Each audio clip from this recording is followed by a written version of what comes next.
माणसानं अंथरूण पाहून पाय पसरावं. सध्या राज्याचं अंथरूण शेतकऱ्यांना कर्जमाफी देण्या एवढं मोठं नाही. त्यामुळे यावर्षी आणि पुढच्या वर्षी तरी कर्जमाफी होण्याची शक्यता नाही, अशा प्रकारचं विधान राज्याचे उपमुख्यमंत्री आणि अर्थमंत्री अजित पवार साहेबांनी केलेलं आहे. पुढे ते असंही म्हणाले की यावर्षी आणि पुढच्या वर्षी कर्जमाफी होणार नाही, मात्र शेतकऱ्यांची परिस्थिती पाहून कालांतराने आम्ही कर्जमाफी करू.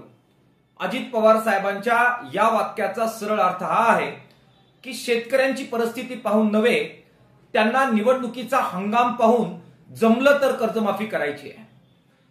शेतकऱ्यांचं कर्ज माफ करण्याची ऐपत राज्य सरकारमध्ये नव्हती, तर निवडणुकीमध्ये मतं मागण्यासाठी त्यावेळी अंथरूण पाहून आश्वासनं द्यावीत असं उपमुख्यमंत्री, मुख्यमंत्री आणि त्यांच्या सत्ताधारी पक्षाच्या नेत्यांना त्यावेळी का वाटलं नाही, असा रोकडा सवाल या पार्श्वभूमीवर मला करायचा आहे. दुर्दैवानं शेतकऱ्यांकडून काढून घेऊन झालं की मग त्यांच्या तोंडाला पानं पुसायची, ही जी परंपरा भारतीय जनता पक्ष आणि त्यांच्या मित्र पक्षांनी गेल्या काळामध्ये सुरू ठेवलेली आहे, त्याचीच पुनरावृत्ती अजित पवार साहेब आणि देवेंद्र फडणवीस साहेब करतायत.